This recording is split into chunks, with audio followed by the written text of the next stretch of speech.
Hello, and welcome to the Campbell Clinic. My name is Quinn Throckmorton, and I'm the Residency Program Director here.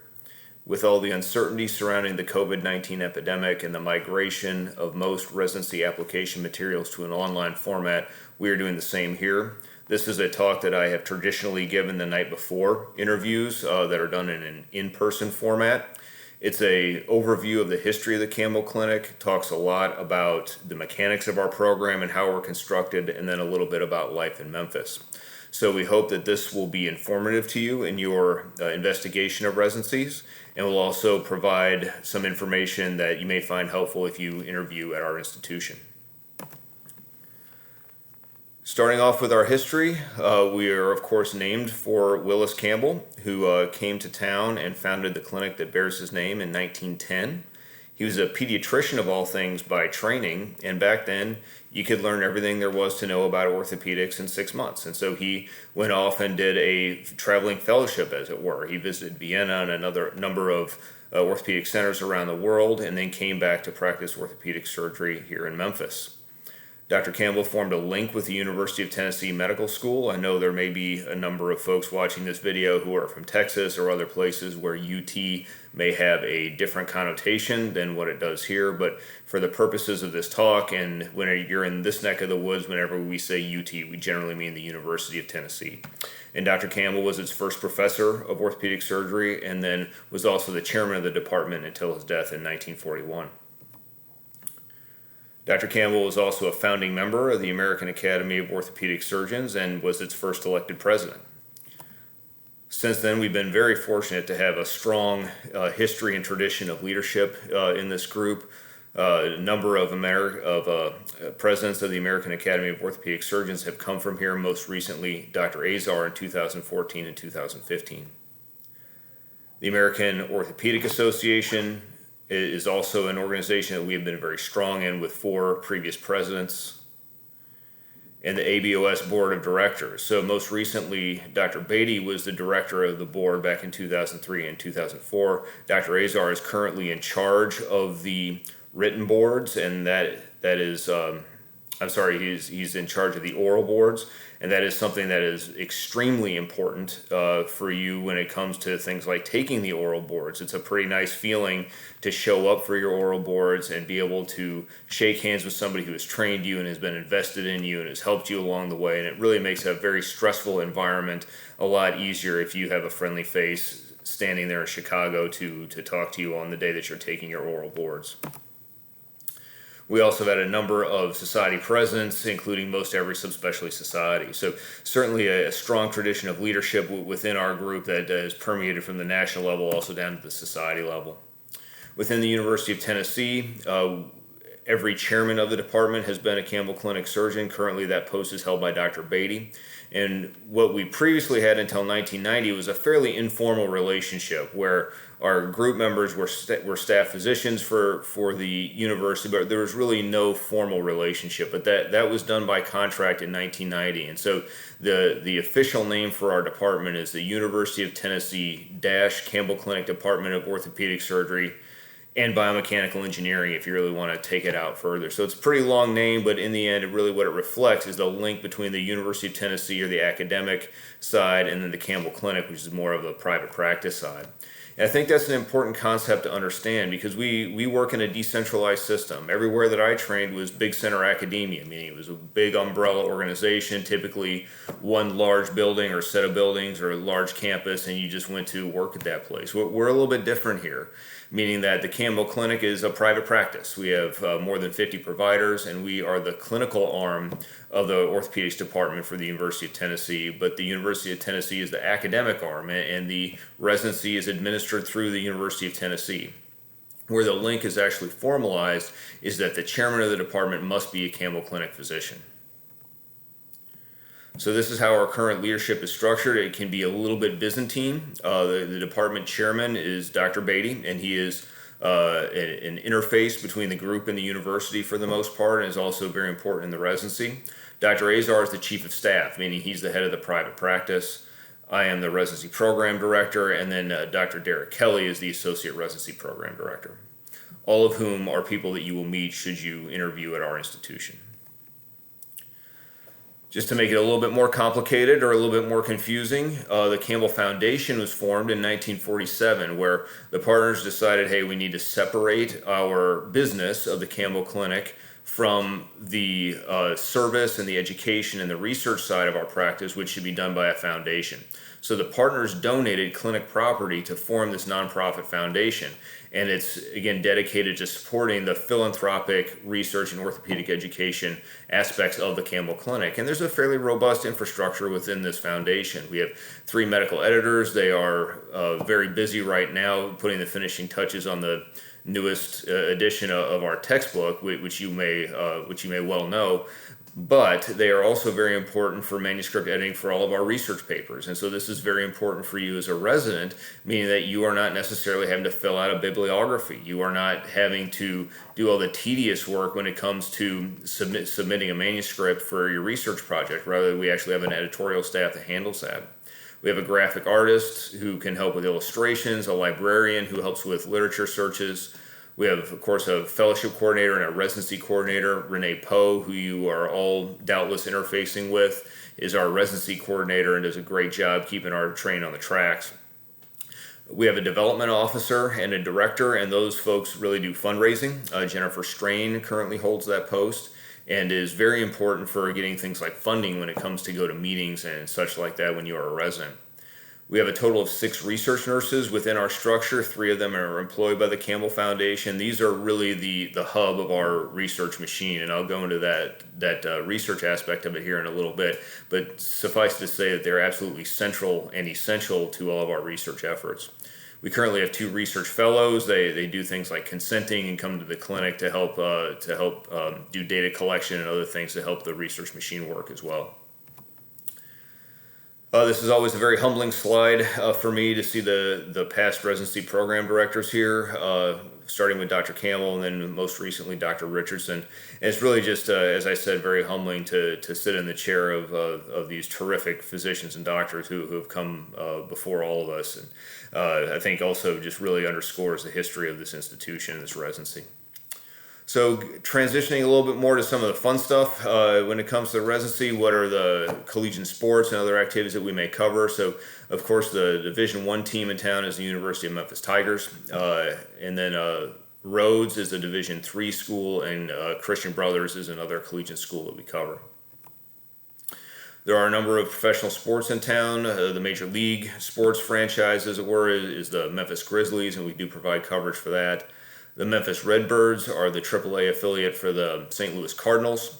The Memphis 901 FC is a soccer club, and the Memphis Hustle is the G League affiliate for the Grizzlies. And then finally, we also provide coverage for the World Golf Championship, which is the FedEx St. Jude invitation, which is held in the summer. Transitioning to a little bit more about where you would work as a resident. As I said, we are a fairly decentralized program, so we are spread out all over town, and I will show a map here in a little bit that can perhaps bring this into a little focus, but I'm going to go through every institution one by one just so that you can get a feel from them. So the Regional 1 Medical Center at Memphis is commonly known as the Med. This is the trauma center. So it's a level 1 trauma center, and it's a county hospital. And it's really where most of the residency is hubbed out in terms of time, because we have 18 residents there at any one time. Methodist University Hospital is a tertiary care facility. It's named university. It is not a university hospital the way that you may think of it, in that it is directly affiliated or owned or otherwise governed by the University of Tennessee. That isn't how that works. Methodist is a private hospital network. There are 2 of them in town. There's the Baptist system and the Methodist system, and we work with both of them. But the flagship hospital of the Methodist system is Methodist University. Methodist LeBonheur Children's Medical Center is, as you might expect, the pediatric hospital. That's a level 1 trauma center for children. So all these 3 hospitals I just mentioned, the Med, LeBonheur, and Methodist University, are all within a fairly short distance of each other, a short radius of each other in the medical district, which is in the downtown part of Memphis. Coming out to the suburbs a little bit, The Baptist system, as I mentioned, is the other major hospital system in town. They have a suburban hospital in a town called Collierville, which is about 10 or 15 minutes from the Campbell Clinic home office. And that's where a lot of your outpatient, where a lot of your inpatient joint replacement type rotations may happen. That's where I do my shoulder replacements, for instance, in the hospital setting.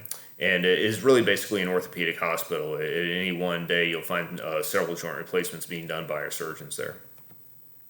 Methodist Germantown is a similar type of suburban hospital, but for the Methodist system, again, that's a couple miles away, again, from the Campbell Clinic mothership office.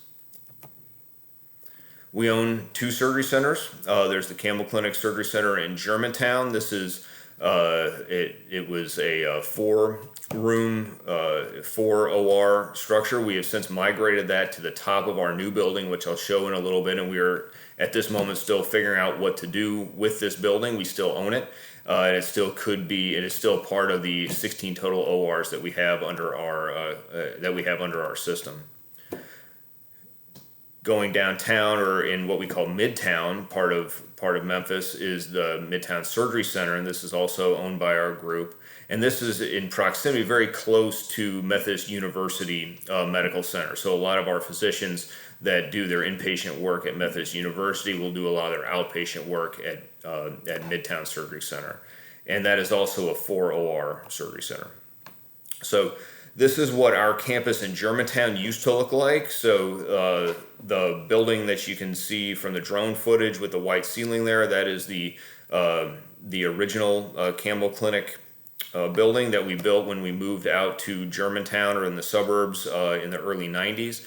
And then you can see in the background this parcel of land, and this was bought as part of the original sale to the Campbell Clinic back then. We have, in the last couple of years, undertaken a very large building project to create a second building. So this is what is often referred to as the Wolf River Building.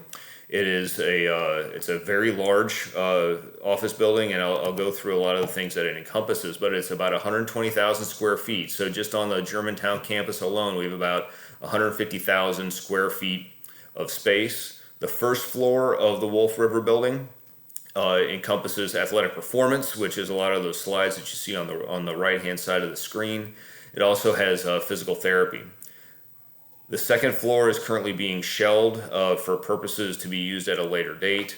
The first floor also includes some wellness services. The third floor is clinic space, and the fourth floor is the previously mentioned new outpatient surgery center, which has a total of 8 operating rooms in it. So combining our 2 freestanding ASCs to the new 8 OR ASC on the top floor of our building, we have 16 ORs total within our system. Some of our other office buildings, we utilize a hub and a spoke model when it comes to our clinics. So what I just showed you was the large campus or the mothership of the Campbell Clinic. We also have several other clinics around the area. This is a photo of the DeSoto Clinic. This is really just for completeness. This is over the state line in northern Mississippi. So residents being licensed in Tennessee do not go to this facility, but a number of our practitioners who do their clinics at that office, you will operate with them when they come back over the state line to do their operations either at Methodist University or at the Midtown Surgery Center. Campbell Clinic Medical Center, this is basically the building that is right next door to Methodist University Medical Center. So these are basically right across the street. It's just the office building connected to that hospital. And this is where the foundation is located. This is where the Monday night meeting, our resident conferences are done. That's a long-held tradition within our group that Monday night meeting is from 5:30 to 8:30 on Mondays. That goes all the way back to the time of Dr. Campbell. But we also have a clinic there, and so, for instance, your tumor rotation is housed there as well as some other rotations. The Campbell Clinic Collierville, this office building is right next door to the Baptist Collierville hospital that I just showed you previously. This is also a suburban clinic where a number of our surgeons that operate on the eastern side of town, either the Methodist Germantown Hospital or the Baptist Collierville Hospital and or the outpatient surgery center at our Wolf River building, they will see patients here as well. So try to put all this together in terms of a map. I'm trying to use my pointer here. Here is the downtown medical district, so this is the LeBonheur Children's Hospital, Methodist University, and the Med are all right here. So those are all pretty close to each other. Down here is the DeSoto Clinic that I told you that you won't really go to because here's the Mississippi state line, and this is over the border.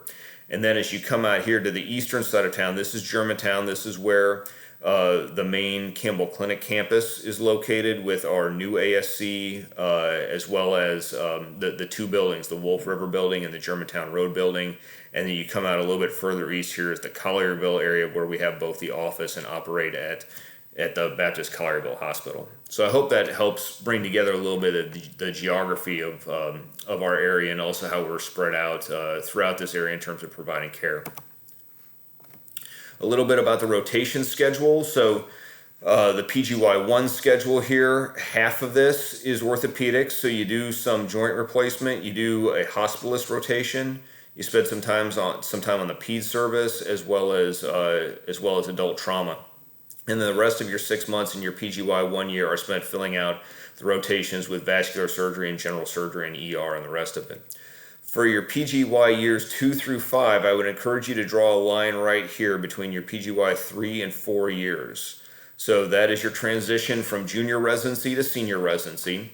And what we have tried to do is create a residency where you see just about everything twice, meaning that you learn differently as a junior resident than you do as a senior resident. So for instance, in my area, shoulder and elbow, you do a PGY2 rotation with Dr. Brolin, and then you come back and do your rotation with me as a PGY4. Same with foot and ankle. You do a rotation as a 3 and then as a 4 as well. Sports medicine, you see it as a 2, you come back and do it as a 5. So the point being is we want you to see it when you are very early in your orthopedic education. We want you to see the specialties later in your orthopedic education when you perhaps have a little bit more under your belt and the learning is just a little bit different. For our program, you do trauma every year. So every year, 2, 3, 4, 5. Those are you do a trauma rotation every year, and as a PGY2, you actually do 6 months of trauma. And this was all done purposefully because we have a stated goal in this residency. It's a mission statement, if you were, where we want you to see every subspecialty as a junior and a senior resident, and with the goal that we graduate 8 well-trained orthopedic surgeons every year who then go on to pursue a fellowship of their choice. And we're very proud of the success that our residents have had in terms of getting their fellowships, but we think it really speaks to the ability of this program to train a well-rounded general orthopedic surgeon who has the skill set to go out and do whatever they need to. We, of course, recognize that orthopedics is really not a 5-year program anymore. It's basically 5 years of general and 1 year of elective because the amount of time that is spent for orthopedic training is basically locked. You have 80 hours a week over the course of 5 years, and there's really no appetite to change that. Yet the amount of knowledge that is available for us to assimilate in orthopedics is growing exponentially, one might say. And so the safety valve for that has been our robust fellowship system in this country, where it gives you the opportunity to delve a little bit deeper into an elective year, do a fellowship, and then go out into practice. Our educational curriculum, when you put all those things together, the way we think of it is that about half of your residency is spent in the sort of classic tertiary care medical center environment, meaning that's where your med rotations are, the LeBonheur rotations, and instead of VA, that should be the Methodist University rotation. Those are all rotations where you're in the hospital, as it were. The other half, you're in private practice. You're within the Campbell Clinic structure, and those tend to be your outpatient rotations, things like hand surgery, foot surgery, but also total joint, shoulder and elbow, spine. That's also done mainly within the private practice environment. And so we think this gives you a mix of academic and private practice, and really gives you a feel for real world orthopedics. You see that there's a lot of different ways to skin this cat, and you can choose really what environment you think is best for you. This gives you a nice mix of general and subspecialty rotations, and as I mentioned earlier, essentially all residents do a fellowship at this point. As far as the operative experience goes, we really stand on this. We pride ourselves on being a surgical heavy residency. This is a sort of average case log spread out over the 5 years. The ACGME requires that you log 1,000 cases Residents of ours that have been diligent about their logging typically come in at 2,000 or above, and I would say that that's average for our program. So we are a do by working program. We are not all that big on simulation. We have a program because it's part of the ACGME requirements, but really our focus is on teaching you how to take care of people and then putting those skills to work to help people. As far as conference goes, as I mentioned earlier, dating all the way back to Dr. Campbell's time, Monday night meeting is at 5:30 to 8:30, and that's done at our foundation office. You can see here all the health food that goes into it, like the Pringles and the chips and all that sort of stuff, but there's also dinner served. The modules are organized by subspecialties, so for instance, there will be hand night, and in that hand night, one session will be on flexor tendon injuries, the next one will be on extensor tendon injuries, the next one will be on tendon transfers, for instance. And the idea there is synergistic learning, meaning that you're able to put together all these different ideas in one subspecialty. You're able to look at them from several different areas over the course of a night and hopefully be able to bring those things together to enhance your learning. The sessions are usually subspecialty specific, but we do throw in a lot of practice management, research, and coding. I think it's fair to say that orthopedics and medicine has really never been more of a business than it is now, and that's not going to go back. And understanding that coding is a really important part of your life, and the business of medicine is a very important part of your life, we feel like we should train you in that. And so we do have a business curriculum that is built into the Monday night meeting schedule. Journal clubs are part of that, as well as case presentations. And then going back to the theme of having seen everything twice, this is a 2-year rolling curriculum. So you'll see it once in your junior residency and then see it again in your senior residency. Every subspecialty group has a conference at this point. So hand, foot and ankle, pediatrics, sports medicine, and shoulder and elbow, we do that together on Wednesday mornings, for instance. It's from 6:30 to 7:30. So most of those conferences are done in the morning in addition to the evening conferences for the Monday night meeting. Overall, you get about 4.5 hours of meeting time a week, which is an hour more than is required by the ACGME. Other educational opportunities, we have very strong links with industry. So residents are typically sponsored to go to industry courses, but also there's the Academy Resident Practice Management series. We do have a subscription to the Ortho Bullet Study Guide, which has been very helpful for the OITE. Every rotation has a reading list that's forwarded to you by our librarians. So at the beginning of every rotation, you basically get a list of references and or textbook chapters to read. Funds are available to purchase webinars or whatever other educational resources are needed. And if one of the nice parts about our research program is that if you have completed a research project that you are then presenting at a meeting, domestic meetings, for instance, the academy or a subspecialty meeting, then the foundation will pay your way to present that research.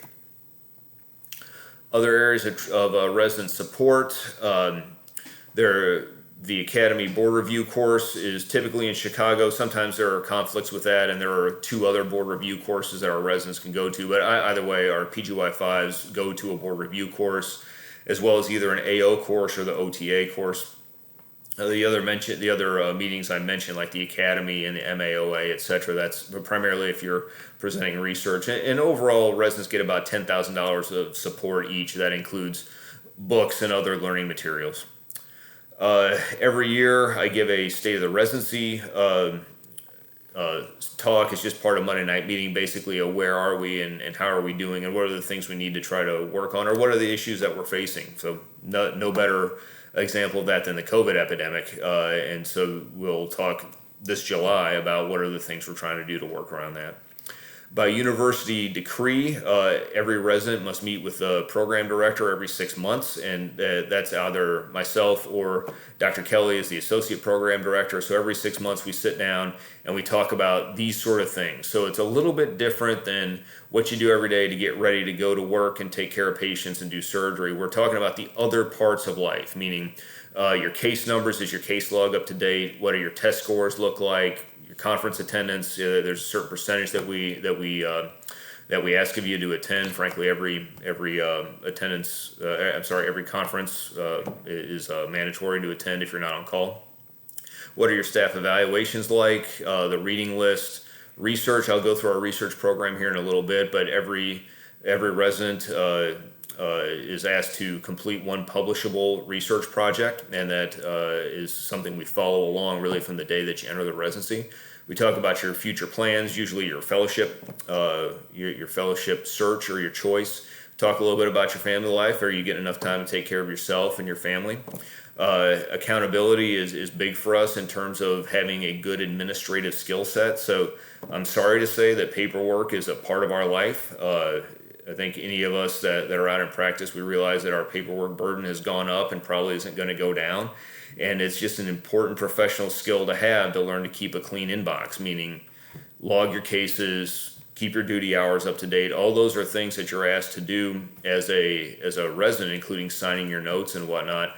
Those administrative responsibilities follow you, and they will be a part of your life. And so we think it's an important thing to teach that to you so that you have that ability to go out, so you don't find yourself on suspension, for instance, for not getting your op notes done or something like that when you're out in practice.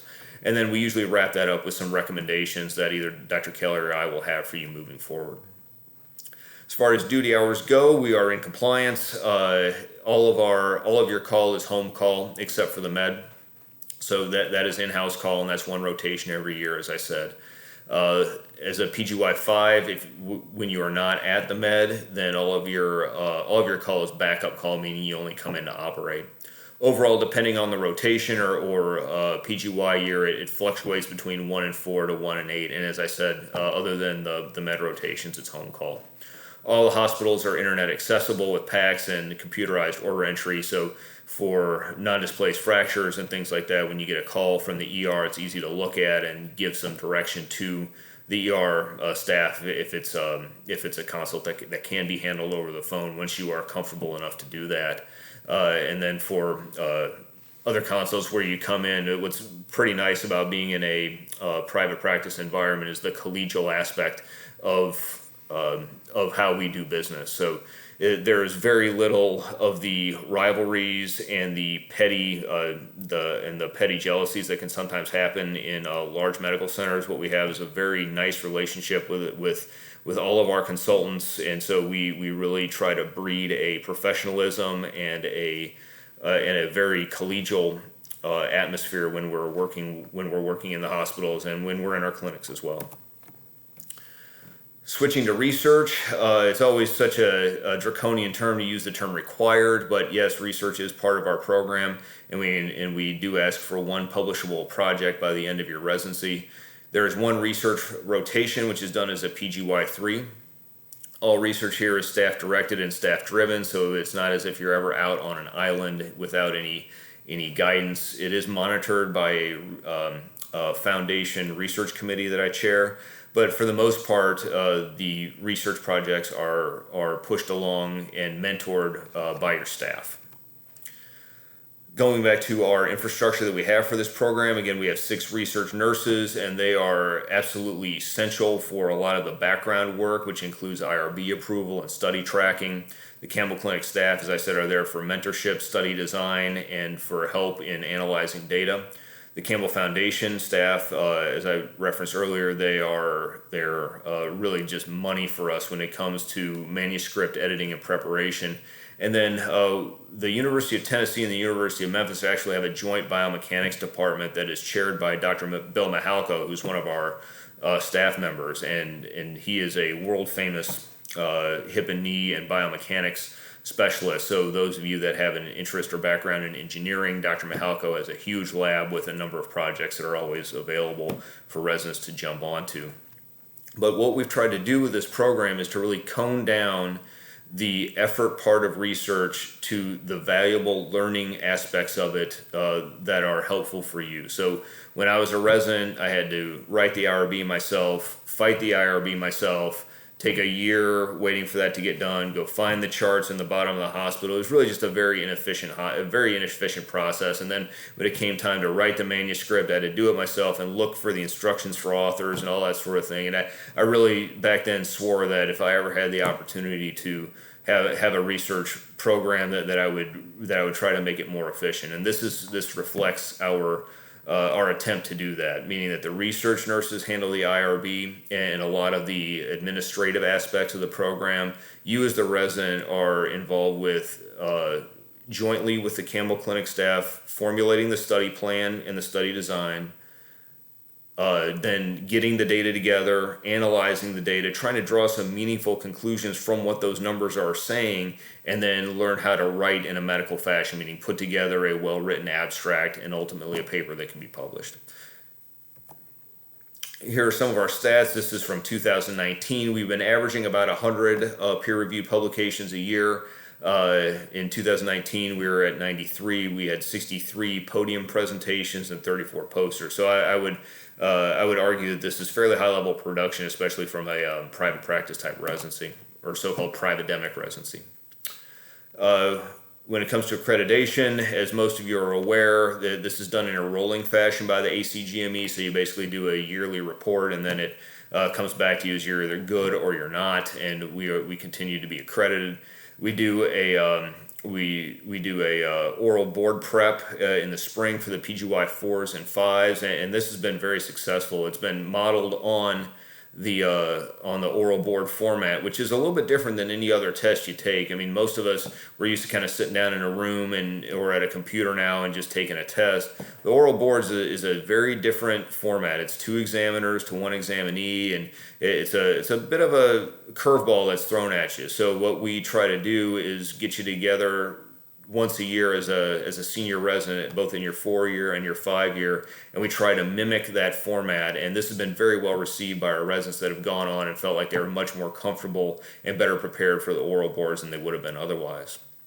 And as I mentioned earlier, all of our PGY-5s are sent to a board review course. Going to the social stuff, so Dr. Job is the gentleman there in the lower left hand part of the screen with all of the lobsters down there. He does a resident staff golf tournament out at his home, and as you can see there, that is a very well attended event. He does that typically in the fall. The Christmas party is something that's really a treat. We do 2 Christmas parties. One is for the staff, which is basically like 1,000 people that come because it's for all Campbell Clinic employees and their family. And then there's this event, and you can see Dr. Azar on the left-hand side of the screen. He has it at his house as the chief of staff. It's really just a very special event where everybody gets together, residents, even some retired staff, the staff, and then the fellows all get together for an evening at his house. It's very, it really gives a family type atmosphere. It's just a special evening.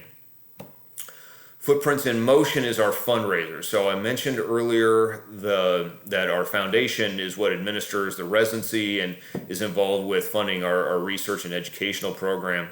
The man staring at the camera there in the upper left-hand slide is Daniel Shoemate. He is our chief financial officer, and the lady to his right is Molly Shoemate. And they, several years ago, had the idea to endow a scholarship for an international elective. And so what we do every year is one resident is chosen through a selective process to do an international elective rotation, typically overseas in an underserved area where they can spread the gospel of the Campbell Clinic, as it were, but it's also been life-changing for every one of those residents that has done that.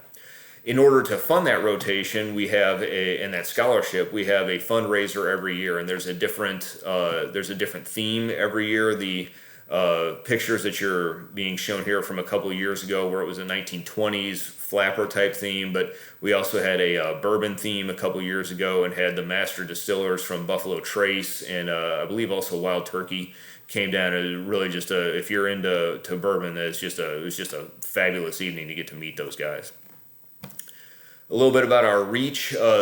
We currently have over 500 graduates in practice in almost every state. We've had numerous international fellows, and if you walk through the clinic on any given day, you're likely to see somebody visiting from somewhere.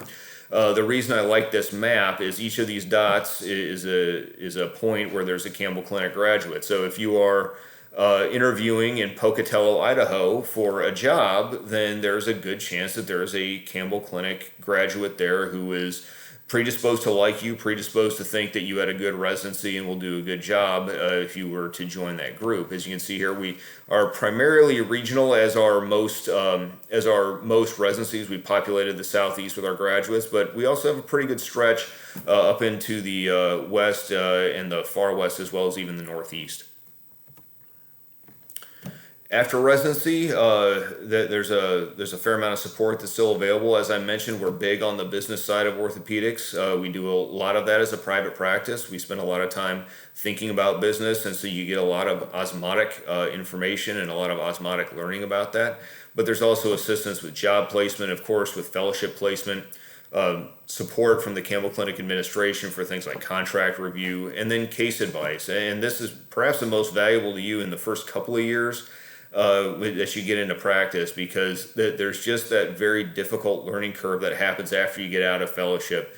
And in the absence of a better way of saying it, you just don't know if it's going to be okay. You know, you have to lay in bed at night and look at the ceiling and say, man, I'm just not sure this is all right. The ability to call in to your mentors and run a case by somebody and say, hey, is this going to be all right, is a really important aspect of our residency. I think really speaks to the community and the family culture that we have here. And the way we say that is you can always call home.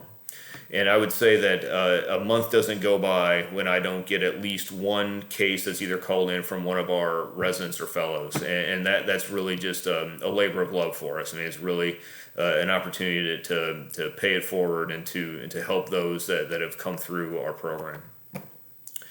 I'll go through some common questions about our residency. So staff additions, we have added a number of physicians. We are actually in an active growth posture as a group. We added a shoulder and elbow surgeon, Dr. Brolin, a couple years ago, as well as lower extremity reconstruction. We have recently added new physicians in trauma, sports. We are welcoming another spine surgeon back this fall, and then another spine surgeon the year after that. So we're certainly expanding rapidly.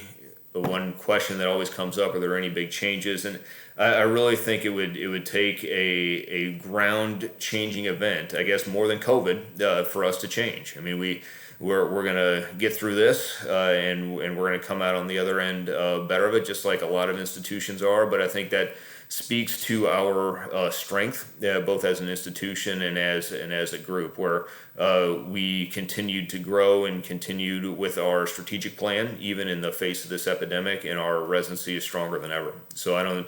There are really no structural or other important changes that would happen. I think that's probably important for you as a resident, because I understand that instability is built into academic medicine. People come and go, and they go to different opportunities, or they decide that where they came wasn't really what they thought they were getting, and that isn't how it is here. You know, if you match here, and you look on your schedule on the first day of your PGY1 year, and you see that Dr. Jimmy Guyton is your fourth year hip and knee reconstruction staff, that's how it's going to be. He's been here for a long time, and you can count on two hands the number of physicians that have left this group over the years. So our stability is really something that, as a resident, I think is something you can bank on. The people that you come here and you interview with, those are the people that are going to be here for you when it comes for your residency. Some common questions. This is a traditional one. No, you do not have to do a rotation here to match. Now, doesn't matter this year, and maybe for the next couple of years it probably doesn't matter if all this is going to online, but we have traditionally taken about half of our residents as rotators, and then the other half have been people that came through the regular interview cycle. We do not have a quota for University of Tennessee students. There are years when we've taken 3, and then there are years that we have taken 0. So there's no set number or slotted places, if you will. We do have a fairly large fellowship program, but fellows and residents are not with the staff at the same time. They're certainly not in the same cases unless that was a mutual decision. So, for instance, in the sports and shoulder and elbow group, We have 5 trainees and 5 staff, and the way the rotation works is that if the staff has the fellow, then the resident is with a different staff. So, for instance, I have the fellow from May through June every year, and during that time, the resident is with a different staff. Now, that resident can come help with a second OR or things like that to try and increase their cases on shoulder if they would like. But as far as their primary responsibility, it is not. It does not interfere with the fellowship, and the fellows do not interfere with the residency.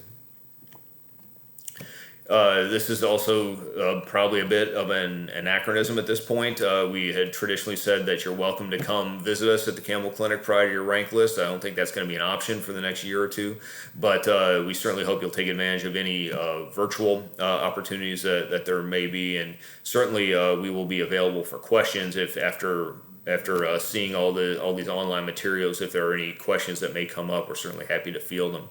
One thing that is important is you do have to drive. You saw the map that I laid out earlier.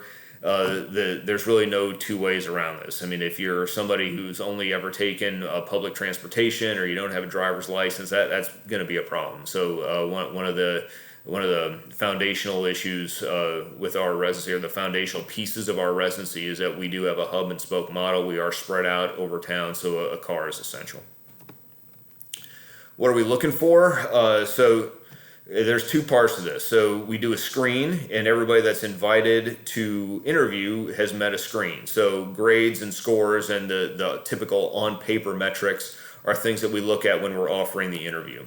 From there on, it's an emphasis on character, and we ask ourselves things like, would I let this person operate on my family? And this is really important to us because this is based on our desire to graduate residents who will be model physicians and surgeons, who are respected in their community, but also by their peers that will represent themselves, but also us with distinction. And my favorite definition of character is they will do the right thing when nobody is looking in residency and beyond. Now, in beyond is one thing, but in residency is another. This is a work-heavy residency. Residents do have a reasonable amount of autonomy here. You're never unsupervised, but you are given the opportunity to have some reign as a resident, and this is very important that we have trust. The only thing that's going to make that system work is if we have confidence that we have high character individuals who will do the right thing when they're taking call, for instance, in the middle of the night. So that's a very important piece of our puzzle. The interview process, you will have several interviews. So we take a bit of a hive mind approach, meaning that you will interview with several different groups of people. So in the slide on the right-hand side of the screen, there is speed dating, and that's what it feels like, because it's a series of short, focused interviews. In one interview, we may ask you about your letters of recommendation. Another, we may ask about your research, etc. But then we will get together after all that and talk about it and try to put together a composite picture. So that's how the interviews will go. Of course, they will be online. So instead of sitting across a table with somebody with a beer, it's going to be on a computer screen. We then, at the end of every interview day, we sit down and we have a rank list caucus where we rank you all, and after that it's done. So that process is all done in one day. When it says tonight resident interaction, that's going to be online. Our chief residents are going to organize this year a virtual happy hour, which will give you the opportunity to talk with the residents, ask some of the questions that you may have about the more informal or offline aspects of the residency, learn them a little bit more about resident life, and again, that will be offered to everybody that interviews this year, but it will be done on a virtual format as you might expect. And then the next day is the series of focused interviews. Sadly, no lunch, no in-person tour, but hopefully the virtual tour and the materials, both this and the others that are on our website, will help give you a good view of who we are and what we're doing here in Memphis. A little bit about Memphis. I'm not a Memphis native. I've lived everywhere from Okoboji, Iowa to San Francisco, California to Germany and everywhere in between. And while I'm aware of the narrative that may be out there about our fair city, I will tell you that this is as good a place as I've ever lived. I love it here. And I think that there are some things that you should know, because I think a lot of times in the popular press there's a certain image that's portrayed about Memphis. My own hope is that everybody that interviews would have the opportunity to come here. That's one of the things that we have always felt has been very important about our in-person interviews, is that if we can get folks to Memphis, they can say, hey, this is a pretty nice place. But just to give you some statistics that are probably relevant for you in terms of making a decision. Everybody's got a list, I understand, but here are some highlights. Memphis has been voted as the #1 city in the U.S. for young professionals, which includes you all as residents and residency applicants. It's the #1 city in the U.S. for charitable giving. So it's not just St. Jude, it's not just FedEx or some of the other big organizations that have charitable charters. This is something that's woven into the community. Everybody gives here, and it's not just who gives, it's how much you give. Everybody from every walk of life gives, and that's just a remarkable culture that is part of this city, where there is a real spirit of community in a city here where everybody feels like we're in this together. And there's a lot of pride of place that comes with being in Memphis sometimes. It was a top 10 city in the U.S. for jobs, and it was the #1 area for metro job growth in 2018. So this is certainly a city on the rise. There's been about $5 billion in economic investment and development that have gone in, not just to downtown, but also throughout the area. And all this has sort of made it rise up some of the tourist lists, and that one of the things I saw was that Memphis is a top 25 place to visit in 2020. So we hope that you will be among them and come take a look at our city, and then decide for yourself. Memphis may not be for everybody, but if you decide that it's for you and that the residency is for you, then we will look forward to interviewing with you. So some resources at the bottom of the screen. www.campbellclinic.com is the private practice website that has most of our physician profiles, and you can get a feel for the private practice side of it. And then the link at the bottom from the Campbell Foundation is the residency program website that's undergoing a renovation starting July 1. The chief residents every year will post some new information on it, but it's worthwhile to get some of the nuts and bolts and the background structure of the residency through that website as well. Thank you.